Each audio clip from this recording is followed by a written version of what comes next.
بسم اللہ الرحمن الرحیم. محمد آصم مدنی ہیئر. ڈیئر اسٹوڈنٹس، اللہ تعالیٰ سے دعا ہے کہ اللہ تعالیٰ آپ سب کو اپنے حفظ و امان میں رکھے. آج بیٹا ہم 10ویں کلاس کے اردو کے فرسٹ لیکچر کو سمجھانے جا رہے ہیں، جس میں ہم آپ کی کتاب کے پہلے سبق جو کہ حمد باری تعالیٰ ہے، آج ہم آپ کو حمد باری تعالیٰ سمجھانے کی کوشش کریں گے. تو میں تمام اسٹوڈنٹس سے سب سے پہلے یہ کہوں گا کہ آپ اپنی اردو کی کتاب لے لیں اور رف رجسٹر لے کر بیٹھ جائیں اور توجہ کے ساتھ اس لیکچر کو سنیں. سب سے پہلے بیٹا حمد کی تعریف.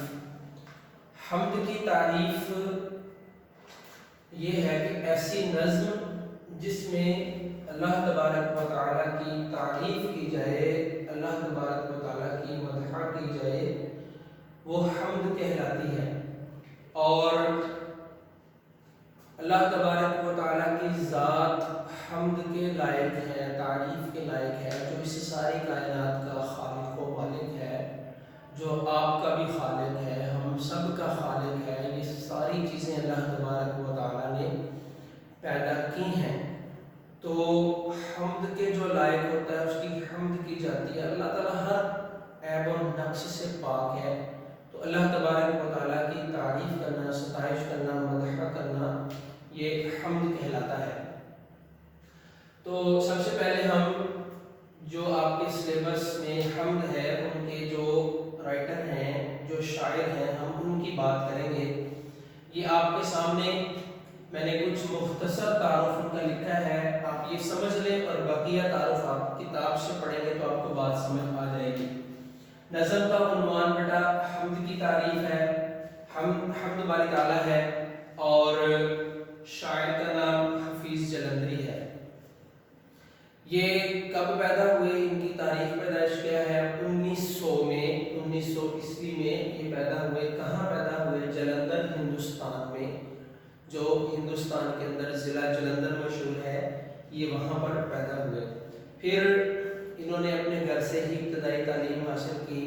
پھر مولانا جو ہے وہ غلام قادر گرامی جو ہیں، ان سے انہوں نے تعلیم حاصل کی، اور اس طرح یہ تعلیم حاصل کرتے رہے یہاں تک کہ پھر ان کی پاکستان بھی آمد ہوئی. سن 1947 میں جب پاکستان آزاد ہوا، ایک اسلامی مملکت بنی، تو اس وقت یہ ہجرت کر کے پاکستان آ گئے، اپنی زندگی گزارتے رہے، اور انہوں نے ملک پاکستان کے لیے باعث فخر تخلیق بھی کی ہے. اور ان کی زندگی کا جو اختتام ہے، تاریخ وفات ہے، یہ 1982 میں ہوتا ہے، اور لاہور اقبال پارک، مینار پاکستان میں ان کی تدفین ہوئی. ان کی باعث فخر تخلیق پاکستان کا قومی ترانہ ہے، اور اسی طرح انہوں نے قومی، ملی، رزمیہ جو ہے وہ شاعری بھی کی ہے، اور کچھ کتابیں بھی یہ یادگار چھوڑ کر گئے ہیں. تو ان کا مزید تعارف جو ہے یہ سارا آپ کی کتاب میں لکھا ہوا ہے، آپ نے بیٹا وہاں سے جو ہے وہ ریڈ کر لینا ہے. اب یہ آپ کے سامنے کالم بنا ہوا ہے، اس میں ہم نے کیا کیا ہے، ہم نے مشکل الفاظ کے جو نکال کے لکھ دیے گئے ہیں، آپ کو ان کے معنی سمجھائیں گے اور اشعار کا مفہوم سمجھائیں گے، تو انشاءاللہ تعالیٰ آپ کو بات اچھے سے سمجھ آ جائے گی. یہ 7 شعر ہیں اس نظم میں، آپ کے سلیبس میں حمد باری تعالیٰ میں. تو ہم ایک ایک شعر کا مفہوم، ان کے معنی آپ کو سمجھائیں گے. تو آپ بھی کتاب ساتھ کھولیں گے تو پھر آپ کو جو ہے وہ آسانی رہے گی. دیکھیں بیٹا، پہلا شعر جو ہے وہ ہے، اسی نے ایک حرف کن سے پیدا کر دیا عالم، کشاکش کی صدائے ہاؤ بو سے بر دیا عالم. یہاں پر حرف کن ہے، یہ مرکب اضافی ہے، یہ مرکب اضافی ہے، کن حرف، ٹھیک ہے. یعنی اگر ہم اردو گرامر کی بھی ساتھ بات کریں تو حرف کن مرکب اضافی ہے، کہ کن کا حرف کہا تو یہ عالم بن گیا. میں مفہوم بتاتا ہوں آپ کو. عالم ہوتا ہے دنیا، اور عالم ہوتا ہے علم والا. تو یہاں پر عالم لفظ ہے، عالم لفظ نہیں آپ نے اس بات کا بھی خیال رکھنا ہے کہ آپ کا جو تلفظ ہے، اعراب ہے، وہ بالکل ٹھیک ہونا چاہیے۔ اسی نے ایک حرف کن یعنی اللہ تبارک و تعالیٰ نے ایک حرف کن فرمایا قرآن پاک میں، کن فیکون۔ اللہ نے فرمایا کن کا مطلب ہوتا ہے ہو جا، فیکون تو ہو گیا۔ اللہ نے ارادہ فرمایا کہ زمین بنے، آسمان بنے، اور فرمایا کن تو زمین بن گئی، آسمان بن گئے۔ یہ ساری کائنات تخلیق پذیر ہوگی اسی لمحے۔ ہم یہ بھی نہیں کہتے کہ اسی سیکنڈ میں، یعنی ادھر سے کن فرمایا اور ساتھ ہی معن ہو گئی، اسی وقت ہو گیا، اسی وقت جس چیز کا ارادہ فرمایا وہ ہو گیا، وہ کام مکمل ہو گیا، وہ تخلیق مکمل ہو گئی۔ کشاکش کی صدائے ہاؤ ہو سے بھر دیا عالم۔ تو کشاکش کہتے ہیں کھینچا تانی، اور صدا آواز، ہاؤ ہو مختلف آوازیں۔ دیکھیں اس عالم میں کتنی آوازیں آ رہی ہیں، میں بول رہا ہوں، جانور بول رہے ہیں، اور گاڑیوں کی آوازیں ہیں، ہواؤں کی آوازیں ہیں۔ تو صدائے ہاؤ ہو مختلف قسم کی آوازوں سے اس عالم کو بھر دیا۔ شاعر کی مراد یہاں پر یہ ہے کہ اللہ تبارک و تعالیٰ ہی خالق و مالک ہے، اس نے ہی اس دنیا کو، اس کائنات کو کن کہہ کر پیدا کیا ہے، اور یہ جتنی بھی ہمیں کھینچا تانیاں آوازیں نظر آ رہی ہیں، سن رہے ہیں ہم، یہ سب کچھ اللہ تبارک و تعالیٰ کے اس ایک حرف کن کا نتیجہ ہے۔ نظام آسمانی ہے، اسی کی حکمرانی سے، بہار جاودانی ہے، اسی کی باغبانی سے۔ اب یہاں پر مزید ہر شعر میں آپ کو شاعر اللہ تبارک و تعالیٰ کی صفات کا تذکرہ کرتا ہوا نظر آئے گا۔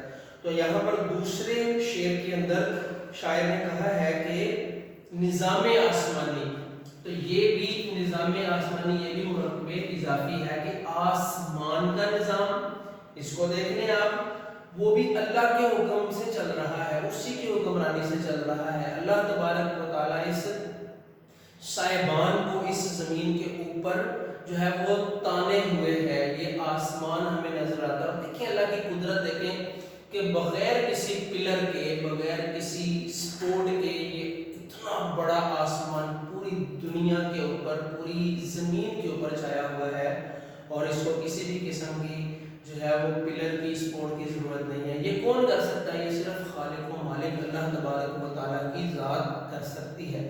اور پھر اللہ کی قدرت دیکھیں، ہر طرف سے ہمیں آسمان نیچے گرا ہوا نظر آتا ہے، لیکن ایسا نہیں ہے۔ بہار جاودانی ہے، اسی کی باغبانی سے۔ بہار جاودانی یہ بھی مرکب اضافی ہے کہ ہر طرف یہ جو ہمیں زندگی کی بہار نظر آ رہی ہے، اور باغبانی کا لفظ شاعر نے استعمال کیا ہے۔ ایک مالی ہوتا ہے، وہ اپنے باغ کی حفاظت کرتا ہے، جب وہ حفاظت کرتا ہے، پودوں کو پانی دیتا ہے، ان کو گوڈی کرتا ہے، ان کی جو فضول پتے ہوتے ہیں، فضول ٹہنیاں ہوتی ہیں، ان کی کاٹ چھانٹ کرتا ہے، تو وہ باغ جو ہے وہ خوشگوار نظر آتا ہے، وہ باغ بہترین نظر آتا ہے۔ تو اللہ تبارک و تعالیٰ نے اس کائنات کو پیدا بھی کیا اور اس کی حفاظت بھی فرما رہا ہے، جس طرح ایک جو ہے وہ مالی باغ کی حفاظت کرتا ہے، تو بغیر کسی تشبیہ کے، بغیر کسی تمثیل کے، اللہ تبارک و تعالیٰ نے اس کائنات کو پیدا بھی کیا، اس میں زندگیاں بھی لوگوں کی دی، اور اس بہار کو اللہ تبارک و تعالیٰ اپنے حکم سے اس نظام کو چلا رہا ہے۔ تیسرا شعر ہے، زمین پر جلوہ آرا ہے مظاہر اس کی قدرت کے، بچھائے ہیں اسی داتا نے دسترخوان نعمت کے۔ تو جلوہ آرا کا مطلب ہوتا ہے جلوہ کرنا، نظر آنا، مظاہر جو ظاہر ہونے والی چیزیں ہیں۔ تو شاعر کہتا ہے، اللہ کی ایک مزید صفت کو بیان کر رہا ہے کہ زمین پر جتنے بھی ہمیں جلوے نظارے نظر آ رہے ہیں، یہ سب اللہ کی قدرت کے مظہر ہیں، یعنی اللہ تبارک و تعالیٰ کی قدرت کا اظہار ہوتا ہے۔ کیسے؟ چھوٹی سی مثال سن لیں، دیکھیں کتنا بڑا پہاڑ ہے، اللہ تبارک و تعالیٰ کی قدرت کا مظہر ہے۔ اللہ قرآن پاک میں فرماتا ہے کہ اس زمین میں ہم نے پہاڑوں کو کیلوں کی طرح ڈھونڈ دیا ہے، جو اس کے توازن کو برقرار رکھے۔ کہیں پہاڑ ہے، کہیں خشکی ہے، کہیں تری ہے، دیکھیں سمندر کا ایک ہی کنارہ ہے، دوسرا کنارہ آج تک کسی کو ملا ہی نہیں ہے، سمندر ہی پانی پانی نظر آ رہا ہے، سمندر ہی سمندر نظر آ رہا ہے، تو یہ اللہ تعالیٰ کی قدرت کے مظاہر ہیں۔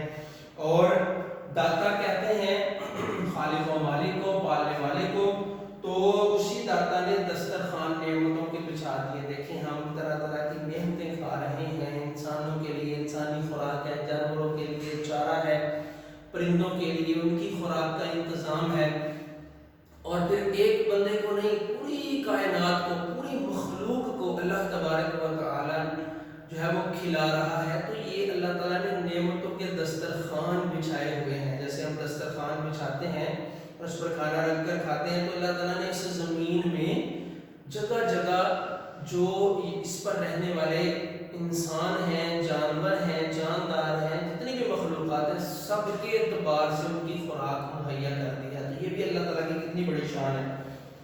پھر آگے ہے چوتھا شعر ہے، یہ سرد و گرم، خشک و تر، اجالا اور تاریکی۔ اب اللہ تعالیٰ کی ایک مزید صفت کی، یہ جو آپ کو سرد اور گرم چیزیں نظر آ رہی ہیں، خشکی اور تری نظر آ رہی ہے، دن کو اجالا ہو جاتا ہے، رات کو تاریکی ہو جاتی ہے۔ اللہ قرآن میں فرماتا ہے کہ دن میں کام کرو اور رات کو اس لیے پیدا کیا گیا کہ اس میں آرام کرو۔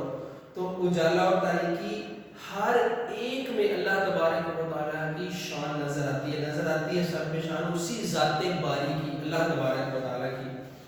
آگے بیٹا ہے پانچواں شعر ہے، وہی ہے کائنات اور اس کی مخلوقات کا خالق۔ یقیناً ہم سب بھی اس کا اقرار کرتے ہیں، شاعر بھی اس کا اقرار کر رہے ہیں کہ یہ ساری کائنات، یہ ساری مخلوقات، ان سب کا خالق کون ہے؟ اللہ تبارک و تعالیٰ کی ذات ہے۔ پھر کیا فرمایا، نباتات اور جمادات اور حیوانات کا خالق۔ یہ جو نباتات ہمیں سبزہ زار نظر آتی ہیں چیزیں، سبزہ نظر آتا ہے، جمادات جمود والی چیزیں، پتھر، چٹانیں، یہ جتنی بھی جمی ہوئی چیزیں جمادات جو نظر آتی ہیں، اور حیوانات جو اس کائنات کے اوپر اس زمین پر نظر آتے ہیں، ان سب کا یقیناً خالق کون ہے؟ اللہ تبارک و تعالیٰ کی ذات ہے۔ آگے سیکنڈ لاسٹ جو ہے وہ شعر ہے، چھٹا شعر ہے، وہی خالق ہے دل کا اور دل کے نیک ارادوں کا۔ یہاں سے شاعر نے اپنی کم مائگی کا اظہار کیا ہے، اور ہم سب بھی یہی کہتے ہیں۔ یقیناً کوئی بندہ بھی اللہ کی بارگاہ میں تکبر نہیں کر سکتا کہ وہی خالق ہے دل کا، ہمارے دل کا وہی خالق ہے۔ دل میں بات آتی ہے نا، میں یہ ہوں، انسان کہتا ہے میں یہ ہوں، میں وہ ہوں، تو نہیں، ایسا نہیں ہے۔ اللہ تبارک و تعالیٰ ہمارے دل کا خالق ہے، ہمارا خالق ہے۔ نیک ارادے جو ہوتے ہیں ان کا بھی اللہ تبارک و تعالیٰ خالق ہے، وہی مالک ہمارا اور ہمارے باپ دادوں کا۔ وہ یہ نہ کہے کہ میں اب زمین پر آ گیا ہوں، میں پیدا ہو گیا، میں بہت بڑا ہوں۔ تمہارے باپ کو، تمہارے باپ دادا کو، یہاں تک کہ یہ سلسلہ حضرت آدم علیہ السلام تک چلا جائے گا۔ تو جب ہم اس سلسلے کو دیکھتے ہیں اور کسی بھی جاندار کی پیدائش، تخلیق کے نظام کو دیکھتے ہیں، تو ہمیں یہی بات کہنی پڑتی ہے کہ اللہ تبارک و تعالیٰ ہی ہمارا خالق ہے، پیدا کرنے والا ہے، اور ہم کیا ہیں؟ ہم عاجز بندے ہیں۔ انسان کو عاجز بندہ بن کر رہنا چاہیے۔ آخری شعر ہے بیٹا، بشر کو فطرت اسلام پر پیدا کیا جس نے۔ تو فطرت اسلام یہ بھی مرکب اضافی ہے کہ بشر کو فطرت اسلام پر پیدا کیا جس نے۔ ہر ایک بچے کو اسلام کی فطرت پر پیدا کیا جاتا ہے۔ حدیث مبارکہ کے اندر ہے کہ ہر بچہ فطرت اسلام پر پیدا ہوتا ہے، یعنی وہ مسلمان پیدا ہوتا ہے، اس کے والدین اس کو چاہے یہودی بنا دیں، اس کو کافر بنا دیں، اس کو مسلمان بنائیں۔ تو اسی کی طرف شاعر نے اشارہ کیا ہے، بشر کو فطرت اسلام پر پیدا کیا جس نے۔ اور یہاں پر جو آخری مصرع ہے، آخری شعر کا جو آخری مصرع ہے بیٹا، وہ بہت زبردست ہے۔ شاعر نے اس کائنات کی تخلیق کا مقصد بیان کر دیا ہے کہ ہر ایک بشر کو، انسان کو فطرت اسلام پر اللہ تعالیٰ نے پیدا کیا ہے، اور پھر اس کا مقصد کیا ہے؟ محمد مصطفیٰ صلی اللہ علیہ وآلہ وسلم کے نام پر شیدا کیا جس نے۔ دیکھیں ہر مخلوق اللہ کے محبوب سے محبت کرتی۔ اس کائنات کو اللہ نے اپنے پیارے محبوب صلی اللہ علیہ وآلہ وسلم کے لیے پیدا کیا ہے۔ وہ جو نہ ہو، وہ جو نہ تھے تو کچھ نہ تھا، وہ جو نہ ہو تو کچھ نہ ہو، جان ہے وہ جہان کی، جان ہے تو جہان ہے۔ تو حضور صلی اللہ علیہ وسلم کی خاطر اس پورے نظام کو پیدا کیا گیا، یہ کائنات سجائی گئی ہے۔ تو دیکھیں ہر ایک مسلمان جو ہے وہ حضور صلی اللہ علیہ وسلم سے محبت کرتا ہے، اور یہ ایمان کا تقاضا ہے۔ اگر کوئی حضور سے محبت نہیں کرے گا تو وہ مسلمان ہی نہیں ہو سکے گا۔ تو یہ سارے آپ کو میں نے سمجھا دیے، یہ آپ کی حمد کمپلیٹ ہو گئی ہے۔ اب آخری بات سمجھ لیں کہ نظم اور غزل میں فرق ہوتا ہے۔ نظم اور غزل میں بنیادی سا چھوٹا سا فرق ہے، یہ سمجھ لیں۔ نظم کے لغوی معنی جو ہوتے ہیں وہ ہوتے ہیں کسی چیز کو ترتیب دینا، تنظیم دینا، اور غزل کے معنی ہوتے ہیں عورتوں سے باتیں کرنا یا عورتوں کے بارے میں باتیں کرنا۔ تو نظم اور غزل میں کچھ بنیادی فرق ہے، یہ جس کو میں سرکل کر رہا ہوں یہ نظم کی خصوصیات ہیں اور یہ غزل کی خصوصیات ہیں۔ میں آپ کو سمجھا دیتا ہوں تاکہ آپ کو بات اچھے سے سمجھ آ جائے۔ نظم جو ہوتی ہے، نظم یہ مسلسل اور مربوط اس کا سلسلہ ہوتا ہے، اس کے اندر ایک ہی مرکزی خیال ہوتا ہے، یعنی نظم۔ اب دیکھیں چھوٹی سی مثال دیتا ہوں کہ یہی حمد کی ہی ہم مثال لے لیں تو حمد کا جو سلسلہ ہے وہ سارا اللہ تعالیٰ کی ذات و صفات کے بارے میں ہے، ہر ایک شعر میں اللہ ہی کی بات کی گئی ہے، تو یہ ہے مسلسل و مربوط، ایک شعر دوسرے شعر سے جڑا ہوا ہوتا ہے۔ اور جبکہ غزل میں ایسا نہیں ہوتا، غزل میں ہر ایک شعر اپنی ایک اکائی رکھتا ہے، اپنا ایک مفہوم رکھتا ہے اور ایک ہی مرکزی خیال ہے۔ دیکھیں ذات و صفات بیان کی گئی ہیں، پھر نظم کی ایک ہی بحر ہوتی ہے، اس کے وزن ہوتے ہیں اور قوافی کا نظام اس میں معین ہوتا ہے، سلیکٹڈ ہوتا ہے۔ جبکہ غزل میں ایسا نہیں ہوتا، غزل میں شاعر آزاد ہوتا ہے، وہ حسن و عشق کی مختلف کیفیات کو بیان کرتا ہے، پھر وہ داخلی کیفیات کی آئینہ دار ہوتی ہے، یعنی کہ شاعر کے دل میں کیا ہے، شاعر اس چیز کو کس طرح بیان کر رہا ہے، اس کے اندر کے جذبات کیا وہ اپنے اشعار میں ان کو ڈھال دیتا ہے۔ پھر اسی طرح غزل کا جو نظام ہوتا ہے وہ غیر معین ہوتا ہے، کوئی شعر کہاں سے کوئی شعر کہاں سے، اور انسانی جسم پر اور جملہ پہلوؤں پر، انسانی جملہ پہلوؤں کے اوپر جو ہے وہ غزل کے اشعار کہے جا سکتے ہیں، جبکہ نظم ایک ہی بحر میں ایک ہی وزن، ایک ہی عنوان پر ہوتی ہے، ایک ہی ٹاپک پر ہوتی ہے۔